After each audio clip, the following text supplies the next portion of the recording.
आज आपण काय बघणार आहोत? मेंटेनन्स चॅप्टर बघणार आहोत. तर MMCPचा आपला लॉंग फॉर्मच काय आहे? Maintenance mechanic chemical plant. याच्यामध्ये हाच मेंटेनन्स शब्द आहे. म्हणजे मेंटेनन्स हा ॲज अ फिटरसारखा काम करेल. पण कुठे काम करेल? केमिकल इंडस्ट्रीमध्ये. केमिकल इंडस्ट्रीमध्ये काय आहे? तर वेगवेगळे युनिट ऑपरेशन्स आहेत आणि युनिट प्रोसेस आहेत. युनिट ऑपरेशन किंवा युनिट प्रोसेस ज्या इक्विपमेंटमध्ये होणार आहेत त्या इक्विपमेंटचं मेंटेनन्स करण्याचं काम MMCP डिपार्टमेंटकडे असणार आहे. मेंटेनन्स या शब्दामध्ये मेंटेन हा शब्द आहे बघा. काय? मेंटेन. एखादी गोष्ट मेंटेन ठेवणं म्हणजे त्याचं मेंटेनन्स करणं. आता कधी कधी आपण काय करतो? मेंटेनन्स याचा अर्थ घेतो बाबा रिपेरिंग, रिप्लेसिंग, क्लिनिंग. तर फक्त बिघाड झाल्यानंतरच वस्तूचं मेंटेनन्स करायचं का? नाही, ते मेंटेन ठेवायचं आहे आपल्याला. मेंटेन याचा अर्थ सुस्थितीत ठेवायचं. कसं ठेवायचं?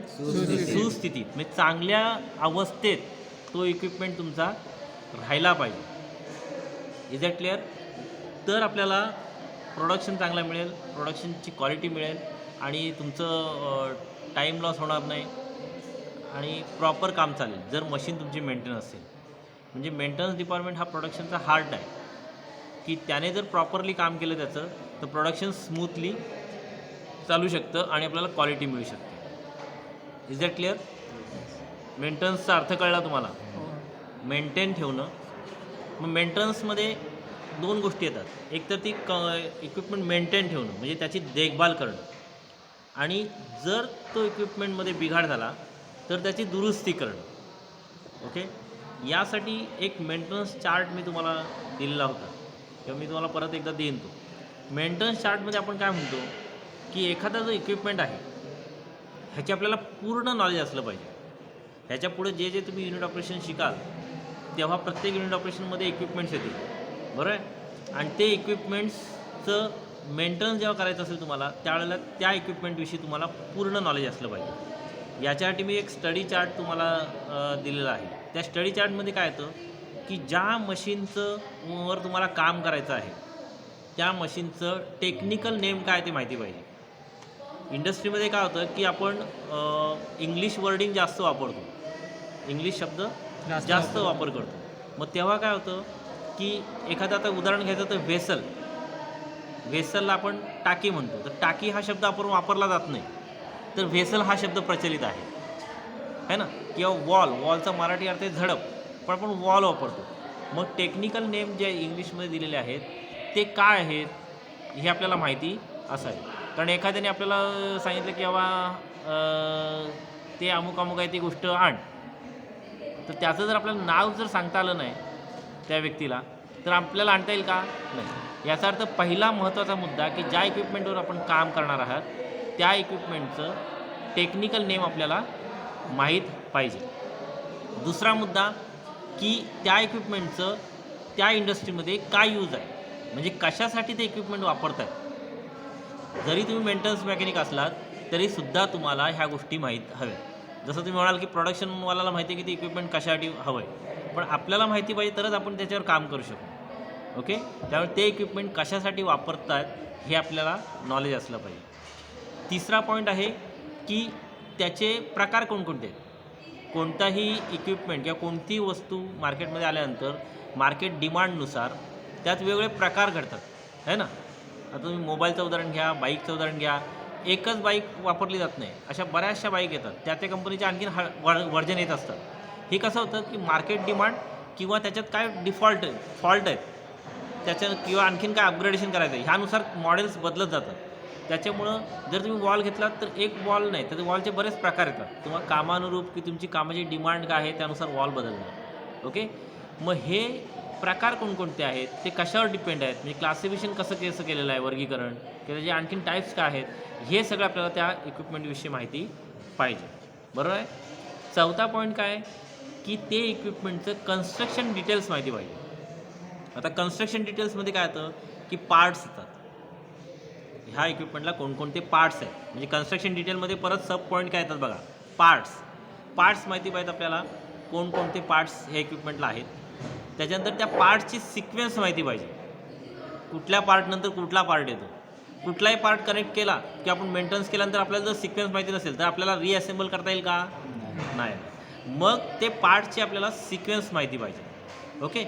त्याच्यानंतर सिक्वेन्स माहिती असल्यानंतर प्रत्येक पार्टचं इम्पॉर्टन्स काय त्या ठिकाणी, म्हणजे त्या ठिकाणी प्रत्येक पार्ट काय काम करणार आहे हे माहिती पाहिजे, आहे की नाही? तरच आपल्याला त्याच्यावर काम करता येईल, त्याचं मेंटेनन्स करता येईल. हा पार्ट कशासाठी दिला आहे, हा का दिलेला आहे इथे, हे माहिती म्हणजे कन्स्ट्रक्शन डिटेलमध्ये पार्ट्स माहिती पाहिजेत कोणकोणते आहेत. त्याच्यानंतर पार्ट्सची सिक्वेन्स माहिती पाहिजे, कारण कुठल्या सिक्वेन्सने ते पार्ट्स आलेले आहेत. त्याच्यातला तिसरा पॉईंट काय, तर ते पार्ट्सचं इम्पॉर्टन्स माहिती पाहिजे की त्या पार्ट्सचं तिथं काम काय. ओके. आणि चौथं माहिती पाहिजे त्यातला पॉईंट की प्रत्येक पार्टची MOC काय. आता MOC म्हणजे काय, मटेरियल ऑफ कन्स्ट्रक्शन, ते कुठल्या धातूपासून बनलेला आहे तो पार्ट, हे माहिती पाहिजे. आता MOC का माहिती पाहिजे, तर चुकून आपण नको त्या वेगळ्या MOCचा वापरला तर तुम्हाला जास्त लाईफटाईम जास्त तुम्हाला काम देणार नाही, लवकर तर खराब होईल. समजतं. एखाद्या तुम्हाला हाय कार्बन स्टीलचा पाहिजे पार्ट आणि तिथे तुम्हाला कास्ट आयर्न किंवा माइल्ड स्टीलचा दिला, MS चा दिला, तर काय होईल, तो लवकर खराब होईल. मग तिथली MOC काय आहे ती आपल्याला माहिती पाहिजे. मग ही MOC कशावरनं ठरते की त्याच्यात कोणता फ्लूइड जाणार आहे, कोणतं केमिकल जाणार आहे, कोणतं ॲसिड जाणार आहे, त्याच्या प्रॉपर्टीज काय आहेत, त्याचं MSDS काय, ह्याच्यावरनं त्याचं MOC ठरतं प्रत्येक पार्टचं. म्हणजे तो पार्ट, त्या इक्विपमेंटला तो पार्ट कुठल्या केमिकलच्या सान्निध्यात येणार आहे किंवा कुठल्या वातावरणात आहे, लक्षात, किंवा त्याच्यावर किती प्रेशर येणार आहे, किती लोड येणार आहे, किती दाब पडणार आहे, या सगळ्या गोष्टीवरनं त्या पार्ट्सची काय ठरते, MOC ठरते. म्हणून MOC माहिती पाहिजे. समजलं. चौथा पॉईंट आपला काय होता, कन्स्ट्रक्शन डिटेल. कन्स्ट्रक्शन डिटेलमध्ये पार्ट्स, त्याच्यानंतर सिक्वेन्स ऑफ पार्ट्स, त्याच्यानंतर प्रत्येक पार्टचं importance of each part in that equipment, आणि काय त्याचा प्रत्येक पार्टची MOC. समजलं. हा चौथा पॉईंट कन्स्ट्रक्शन डिटेल. आता कन्स्ट्रक्शन डिटेल झाल्यानंतर आपल्याला काय करायला पाहिजे, त्या इक्विपमेंट आपल्याला वापरायचं आहे. ओके. म्हणजे आपल्याला काय करायला पाहिजे, त्याचं ऑपरेटिंग कळलं पाहिजे, तो इक्विपमेंट कसा ऑपरेट करतात. बघा, तुम्ही म्हणाल की हा प्रोडक्शनवाल्याचं काम आहे, पण आपल्याला बाईक जर मेंटेनन्स करायची असेल तर बाईक चालवता पण आली पाहिजे. तरच आपण ट्रायल मारू आणि सांगू की हे प्रॉब्लेम आहे, किंवा प्रॉब्लेम सॉर्ट आऊट केल्यानंतर आपण सांगू की आता प्रॉब्लेम निघाला आहे. त्याच्यासाठी आपल्याला बाईकची रायडिंग जमली पाहिजे. तसंच केमिकल प्लांटमधल्या इक्विपमेंटचं ऑपरेशनसुद्धा त्या व्यक्तीला जमलं पाहिजे. आता ऑपरेशन हा 5वा पॉईंट आहे, आणि 6वा पॉईंट वर्किंग. मग ऑपरेशन आणि वर्किंगमध्ये काय फरक आहे, ऑपरेटिंग आणि वर्किंगमध्ये काय फरक आहे, की ऑपरेट आपण करतो आणि आपण केल्यानंतर मशीन वर्क करायला लागते. बाईकचं उदाहरण घेतलं तर तुम्ही चावी ऑन कराल, पेट्रोल ऑन कराल, ओके, गाडी न्यूट्रल कराल, किक माराल, हे सगळं ऑपरेटिंग झालं. पण किक मारल्यानंतर ती स्टार्ट होते, हे झालं त्याचं वर्किंग. करेक्ट. हे त्याचं काय आलं, वर्किंग झालं. त्याच्यानंतर आपण क्लच दाबला, गिअर टाकलं, हे ऑपरेटिंग. गिअर टाकल्यानंतर गाडी पुढे गेली, हे त्याचं वर्किंग. आपण गिअर टाकणं हे आपलं काम झालं ऑपरेटिंग, पण गाडी रन होणं ही ते काय आली, त्यांनी दिलेलं वर्किंग आहे. किंवा आपण रेस केली, ॲक्सिलेटर दिला, हे आपलं ऑपरेटिंग, पण गाडीचा स्पीड वाढला, हे त्याचं वर्किंग. लक्षात आलं. आपण ब्रेक दाबला, ऑपरेटिंग, पण गाडी थांबली, हे तिने दिलेलं वर्क. समजलं. म्हणजे ऑपरेटिंग आणि वर्किंगमध्ये फरक काय, तर ऑपरेटिंग म्हणजे आपण करतो, मग ते मॅन्युअली असेल, इलेक्ट्रिकली असेल, न्यूमॅटिकली असेल, हायड्रोलिकली असेल, पण हे ऑपरेटिंग झालं.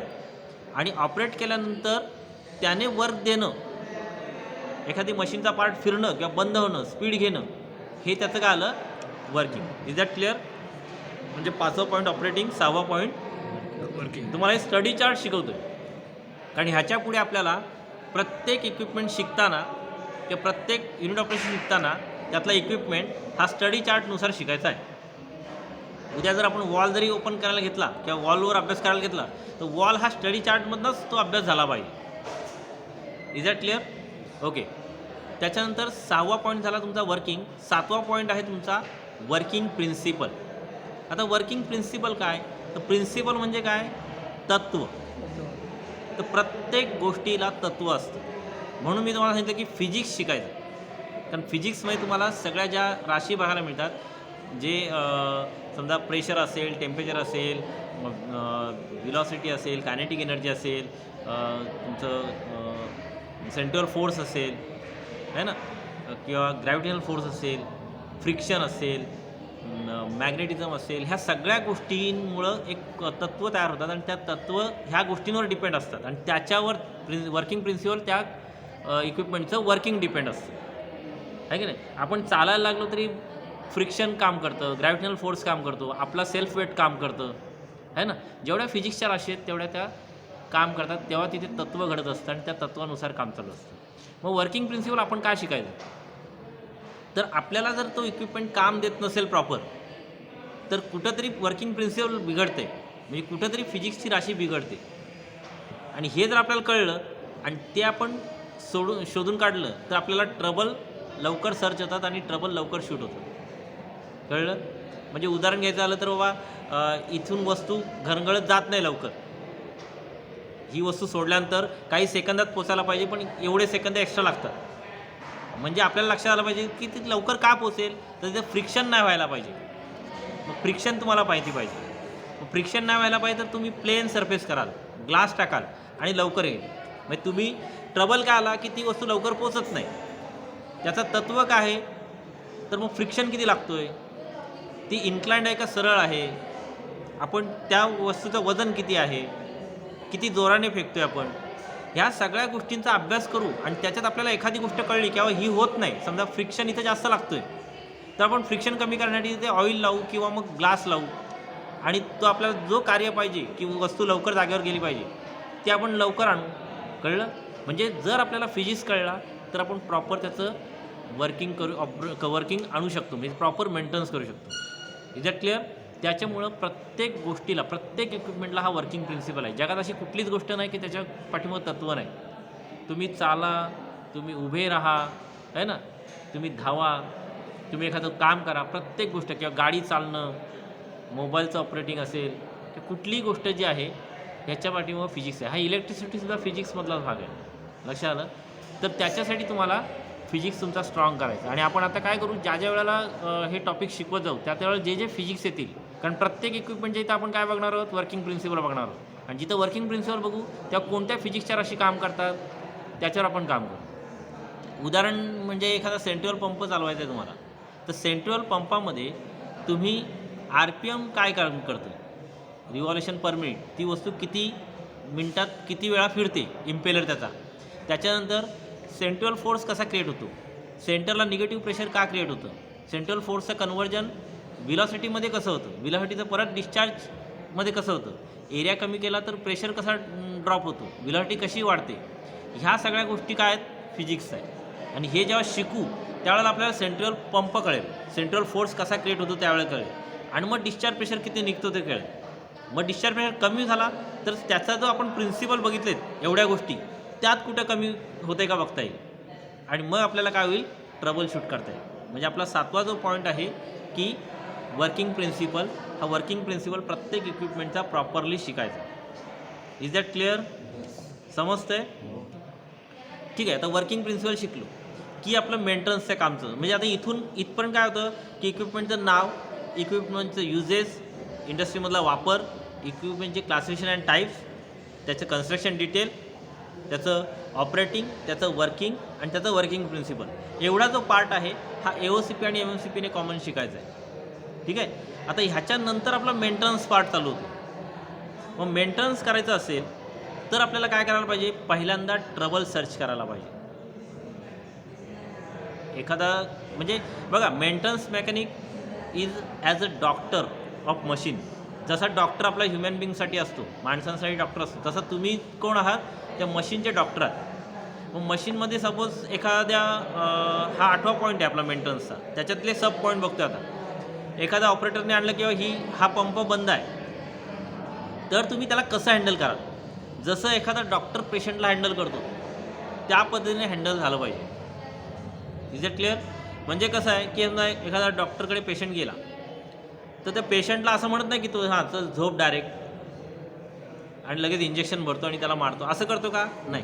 त्याची हिस्ट्री चेक करतो. काय होतं आहे, ताप होतं आहे, ठीक आहे, काय कधीपासून येतो आहे, खोकला आहे का, सर्दी आहे का, है ना, किंवा मग काय खाल्लं होतंस, खाण्यात काय बदल झाला होता का, बाहेर उन्हात फिरला होतास का, ही सगळी हिस्ट्री तो काय करतो, चेक करतो.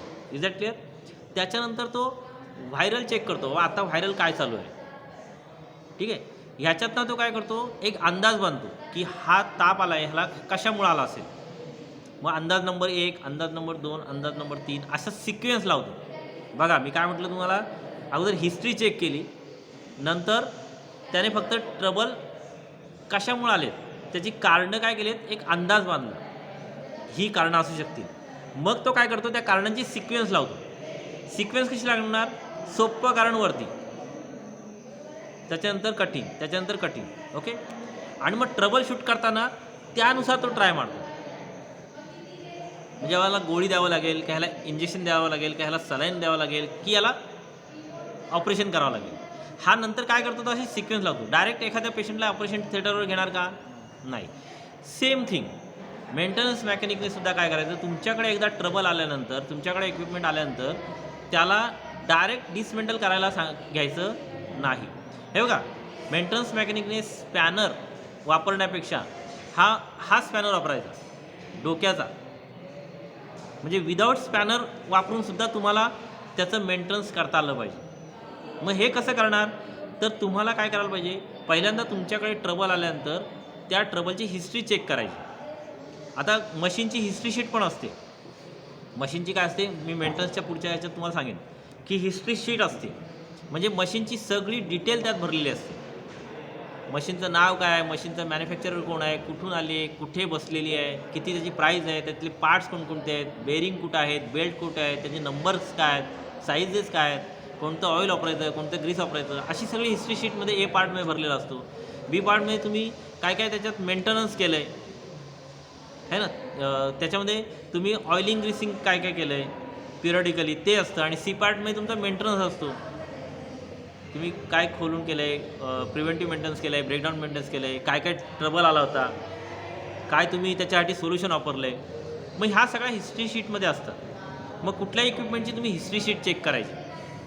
हिस्ट्री शीट चेक केल्याने अगोदर ह्याला काय झालं होतं आणि सेम तसंच झालं आहे का, मग त्यावेळेला काय केलं होतं, हे सगळा अंदाज आपल्याला येतो. कोणत्याही शिफ्टमध्ये कोणताही ऑपरेटर असो मेंटेनन्सचा, त्याने ते लिहिलेलं असतं, त्याच्यावरनं आपलं काम सोपं असतं. हा नंबर 1. दुसरा नंबर इन्क्वायरी. तुम्ही त्या प्रोडक्शनवाल्याकडे इन्क्वायरी करा, बाबा काय प्रॉब्लेम आला आहे, कधी आला आहे, कशामुळं आला आहे. लक्षात, फक्त तुम्ही आणलं आणि खोललं आणि हे केलं तसं नाही. त्याला काय प्रॉब्लेम आला ऑपरेटिंग करताना, बंद झाला का बंद होत नाही, आता वॉल असेल तर बंद होत नाही, पूर्ण बंद होत नाही, किंवा आवाज येतो आहे, किंवा स्टेम हे झाला, ते तुम्हाला व्यवस्थित तो सांगेल की आत्ता रनिंगमध्ये होता आणि इक्विपमेंटला हे प्रॉब्लेम आलं. ही झाली इन्क्वायरी. म्हणजे आपण काय केलं, पहिलं हिस्ट्री चेक केली, दुसरं काय केलं, चौकशी केली, इन्क्वायरी केली. त्याच्यानंतर आपण काय करतो, आपण त्याची ट्रायल घेतो. विचारल्यानंतर आपण काय करतो, जसं डॉक्टर चेक करतो ना, ताप आहे का, किती ताप आहे, ठोके काय बरोबर चाललेत काय, श्वास घ्यायला लावतो, ह्या गोष्टी जसं इनिशियली चेक करतो, तसंच आपण काय करायचं आहे की ट्रायल घ्यायची, वॉल स्वतः ऑपरेट करून बघायचं. म्हणजे आपल्याला कळतं किंवा नक्की त्यांनी सांगितलेला प्रॉब्लेम आहे का, किंवा काय आहे, किंवा किती प्रॉब्लेम हे आहे. आणि ह्या 3 गोष्टी झाल्या, हिस्ट्री चेक झाली, तुमची इन्क्वायरी झाली, तुमची ट्रायल झाली, की मग काय करायचं, आपण ट्रबलची कारणं जी आहेत, बाबा ट्रबल कोणते आलेले आहेत आणि त्याची कारणं काय आहेत, याची सिक्वेन्स लिहायची. काय करायची, सिक्वेन्स करायची. कारण सपोज समजा तुमचा व्हील स्टेममधनं फिरतो आहे. आता ज्या वेळेला मेंटेनन्सला घेऊ त्यावेळेला तुम्हाला व्हील स्टेम काय ते कळेल.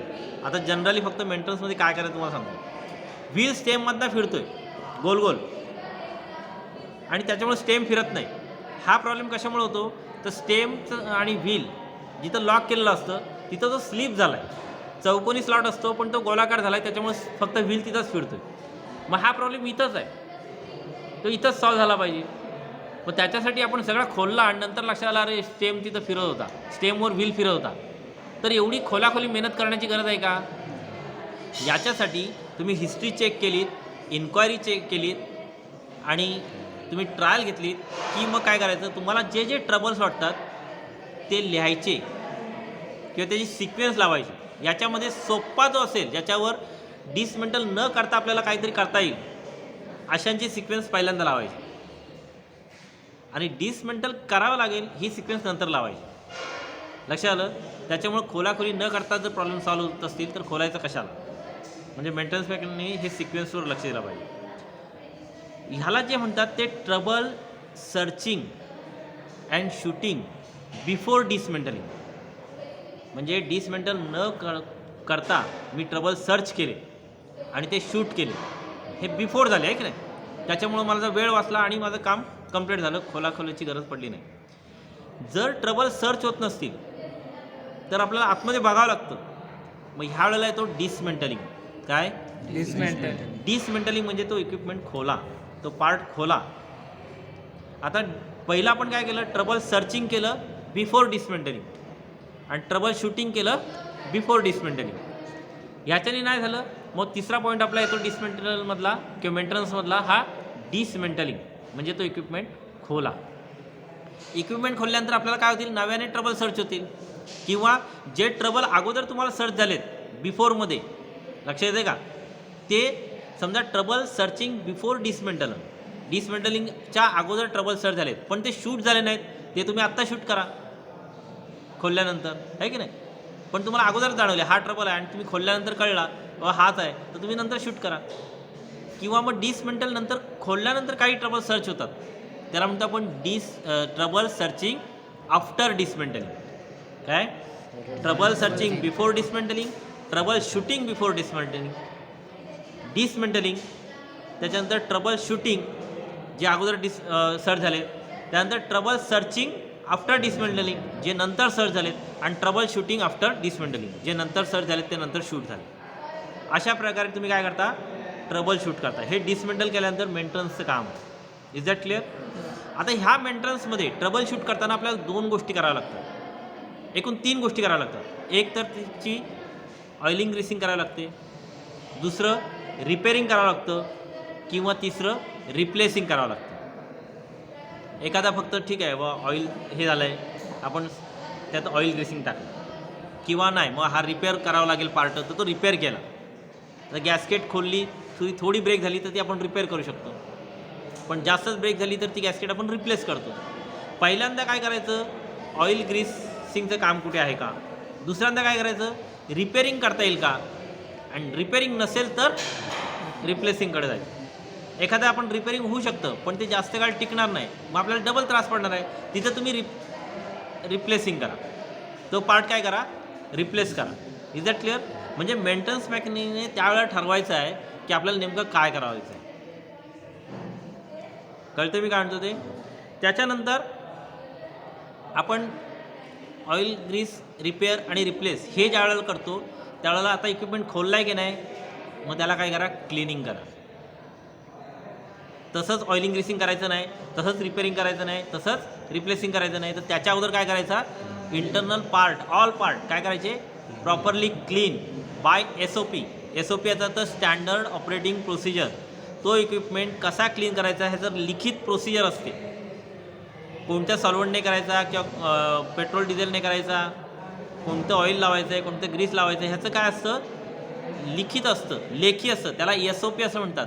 इंडस्ट्रीमध्ये प्रत्येक कामाची SOP असते. प्रोडक्शनची असेल, मेंटेनन्सची असेल, सेफ्टीची असेल, सिक्युरिटीची असेल, सगळ्यांची काय असते? SOP. SOP मीन्स स्टँडर्ड, बोला, प्रोसिजर. ह्या प्रोसिजरनुसार काय करायचं? त्याचं क्लिनिंग करायचं. झालं म्हणजे आता आपण काय केलं? ट्रबल शूट केलेत, मेंटेनन्स केलं आहे, क्लिनिंग केलं आहे. आता काय गोष्ट येते? रिअसेंबलिंग. काय तर म्हणजे पुनश्च जोडणी. असेंबलिंग आणि रिअसेंबलिंगमध्ये काय फरक आहे? जेव्हा पार्ट्स आपण एकत्र केले आणि एखादा TV बनवला आहे की नाही, हे झालं असेंबलिंग. पण तो नंतर बिघडल्यानंतर आपण जेव्हा त्याला खोलतो आणि परत जोडतो, हे झालं रिअसेंबलिंग. असेंबलिंग ही एकदाच होते आणि रिअसेंबलिंग ही पुन्हा पुन्हा होते. एकदा असेंबलिंग झालं की असेंबलिंग शब्द वापरायचा नाही. Is that clear? म्हणजे एकदा वॉलचे पार्ट्स एकत्र केले नव्याने आणि त्याच्यापासून वॉल बनला, इट्स कॉल असेंबलिंग. पण जेव्हा जेव्हा आपण मेंटेनन्ससाठी क्लिनिंगसाठी त्याला खोलणार आहे किंवा ट्रेनिंगसाठी खोलणार आहे तर इट्स कॉल रिअसेंबलिंग. ओके, रिअसेंबलिंग आणि असेंबलिंगमधला फरक कळला आहे तुम्हाला. असेंबल हे एकदाच होतं आणि रिअसेंबलिंग हे पुन्हा पुन्हा करता येतं. रिअसेंबल करायचं. आता रिअसेंबल केल्यानंतर आपण बघा इन्क्वायरी केली, हिस्ट्री बघितली, इन्क्वायरी केली, त्याच्यानंतर ट्रायल घेतली होती काय प्रॉब्लेम आहे चेक करायला. मग प्रॉब्लेम सॉर्ट आउट झालेत का नाही हे चेक करायला पाहिजे. मग आपण काय करतो, परत त्याची ट्रायल घेतो. एमटी रनिंग असेल किंवा इक्विपमेंट तिथं लागून असेल, प्रत्येक इक्विपमेंटच्या ट्रायलच्या वेगळ्या पद्धती असतील, त्या पद्धतीनुसार आपण काय करतो ते ट्रायल घेतो. आता समजा सपोज एक उदाहरण घेतलं की वॉलचा व्हील फिरत नव्हता प्रॉपर, मग काम मेंटेनन्स केला आपण आणि मग आता फिरतोय का, तो लॉकिंग डिव्हाइस प्रॉपर नव्हता, स्टेम आणि व्हील लॉक प्रॉपर नव्हता, तो प्रॉपर लॉक केला. आता काय बघायला पाहिजे, तो फिरतोय का, म्हणजे नुसता व्हील नाही तर व्हील बरोबर तो स्टेम फिरतोय का, ऑन ऑफ होतोय का, तो गेटला वर खाली करतोय का, ह्या सगळ्या गोष्टी ओके चेक करतो आपण. इट्स कॉल्ड ट्रायल किंवा एम्प्टी रनिंग. चेकिंग, हे चेकिंग करतो आणि हे चेकिंग केल्यानंतर आपण काय करतो, हँडओव्हर करतो.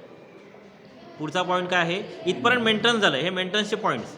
8वा पॉईंट मेंटेनन्स होता, त्यामध्ये trouble searching before maintenance, trouble shooting before maintenance, dismantling, परत ट्रबल शूटिंग, परत trouble searching after dismantling, trouble shooting after dismantling. त्याच्यानंतर आपण क्लिनिंगनंतर ऑइलिंग, ग्रीसिंग, रिपेअरिंग, रिप्लेसिंग, रिअसेंबलिंग आणि ट्रायल.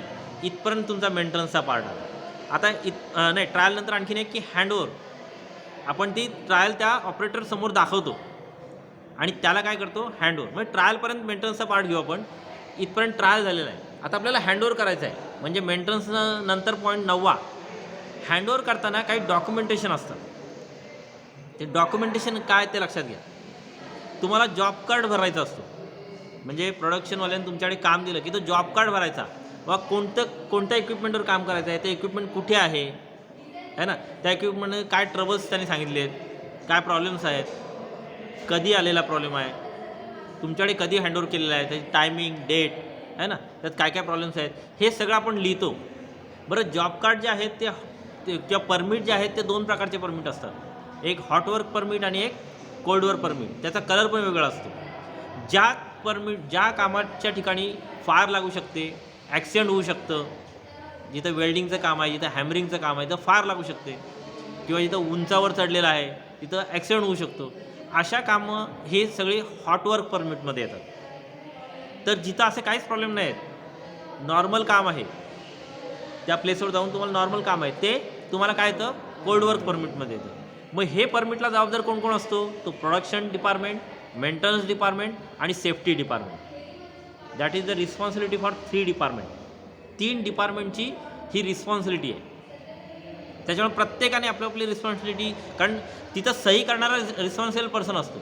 मग सेफ्टीवाल्याने काम नाही बघितलं आणि कोल्ड वर्क परमिट आणलं, त्याच्यावर साईन केली आणि उद्या जर तिथे फायर लागली तर कोण अडकेल, सेफ्टीवाला अडकेल. त्याच्यामुळे त्यांनी त्या जागाला बघितलं पाहिजे, जागेवर जाऊन कोणतं काम आहे, सेफ काम आहे, फायर लागू शकते का, ॲक्सिडेंट लागू शकतं का. जर तुम्हाला कोल्ड वर्क परमिट दिला आहे किंवा हॉट वर्क परमिट दिला आहे तर त्याची स्ट्रेंथ काय आहे ते जाऊन त्यांनी चेक केल्यानंतरच सही केली पाहिजे. ओके, ह्या सगळ्या गोष्टी 3 डिपार्टमेंटने चेक करायच्या असतात आणि त्याचे डॉक्युमेंटेशन बनवतात. आणि एकदा तुम्ही जॉब कंप्लीट केलात आणि प्रोडक्शनवाल्याला हँडओव्हर करताय तर त्यावेळेला परत तुम्ही साईन करताय, जॉब सॉल्ट आउट झाल्याचं तुम्ही रिमार्क मारताय आणि मग त्याला चेक करून देताय आणि तो चेक करून घेतल्यानंतर तो साईन करेल. जर तुम्ही नुसतं फॉर्म भरून दिलात, हां it's okay, now it's working, आणि त्याने तसंच घेतलं, साईन केलं, आणि तर तो म्हणू शकणार नाही की माझ्यासमोर चेक नाही केला, कारण तू साईन केलेली आहे. मग मी जर प्रोडक्शनवाला आहे आणि मी साईन करतो आहे तर मी चेक करून घेतलं पाहिजे, मला दाखव बा ओके झालं आहे का, म्हणजे त्याच्यासमोर आपण काय करायला पाहिजे, ती ट्रायल केली पाहिजे. अशा प्रकारे डॉक्युमेंटेशन असतं. दुसरं डॉक्युमेंटेशन काय असतं, तुम्ही केलेला कामाचा जो आढावा आहे तो तुमच्या प्रत्येक शिफ्टमध्ये शिफ्टचं रजिस्टर असतं, त्या रजिस्टरमध्ये लिहावायचं असतं मेंटेनन्सवाल्याने सुद्धा. कारण काय याचा अर्थ हे आहे की पुढचा जो शिफ्टवाला येईल त्याला कळलं पाहिजे वर्क इज इन प्रोग्रेस, काम चालू आहे का, काम पूर्ण आहे का, हँडओव्हर केला आहे. नाहीतर मग त्याला कळणारच नाही, तुम्ही निघून जाल आणि मग वॉल खोललेला आहे, याच्यात काय करायचं आहे काय माहिती नाही. मग हे त्या ह्याच्यात लिहिलं गेलं पाहिजे. लक्षात आलं. म्हणजे परमिटचं एक काम आहे, तुमची शिफ्ट रजिस्टर भरणं काम आहे. त्याच्यानंतर आणखीन एक काम आहे की तुम्ही हिस्ट्री शीट भरली पाहिजे. तुम्ही जशी हिस्ट्री शीट चेक केलीत तशी तुम्ही आता काय करायला पाहिजे, जे काय काम केलं आहे त्या इक्विपमेंटची हिस्ट्री शीट असते त्याच्यात लिहिलं पाहिजे. काय प्रॉब्लेम आले होते, काय काय तुम्ही सोल्युशन वापरलं आहे. Is that clear? हे सगळं. आणि चौथं जे असतं की चेकलिस्ट असते. तुम्ही ज्यावेळेला शिफ्टमध्ये जाताय त्यावेळेला शिफ्टची एक चेकलिस्ट असते, मग ती घ्यायची. मग तुमच्या अंडरमध्ये जे प्लांट असतील, समजा युटिलिटी असेल, युटिलिटीमध्ये तुमचा बॉयलर असेल, त्याच्यानंतर हॉट वॉटर प्लांट असेल, नायट्रोजन प्लांट असेल, ब्राईन प्लांट असेल, किंवा सॉल्व्हंट एरिया असेल, है ना, किंवा कूलिंग टॉवर असतील, व्हॅक्यूम पंप्स असतील, हे तुमच्या ज्या मेंटेनन्स डिपार्टमेंटच्या अंडर येतात त्याची एक चेकलिस्ट असते. बाबा ह्याचं टेम्परेचर एवढं, याचं प्रेशर एवढं, याचं हे, ते तुम्ही टाईम आणि डेट टाकून त्या प्लांटकडे जायचं आहे, तिथं चेक करायचं आहे किंवा ओके म्हणायचं आहे. ह्याचा फायदा काय होतो, जर काही दिवसांनी प्रॉब्लेम आला तर तुम्ही चेकलिस्ट बघू शकता. व काय होतं त्यावेळेला, मग इथे ॲबनॉर्मॅलिटी होती, एवढा प्रेशर पाहिजे होता तर एवढाच होता, मग तुम्ही का नाही इन्फॉर्म केलात किंवा त्याच्यावर का काम केलं नाही. तर ह्या सगळ्या गोष्टी आपल्याला ट्रबल सर्चिंगसाठी सोप्या पडतात. त्यामुळे चेकलिस्ट भरणं गरजेचं आहे. म्हणजे जो 9वा पॉईंट आहे डॉक्युमेंटेशन, हँडओव्हर, त्याच्यामध्ये डॉक्युमेंटेशन, याच्यामध्ये काय काय येतं, तुम्ही हिस्ट्री शीट भरली पाहिजे, तुम्ही चेकलिस्ट भरली पाहिजे, तुम्ही शिफ्ट चा रजिस्टर भरला पाहिजे, तुम्ही वस्तू जे हँडओव्हर करताय किंवा जॉबसाठी घेताय त्याचे परमिट भरले पाहिजे. ओके, इथपर्यंत समजलं?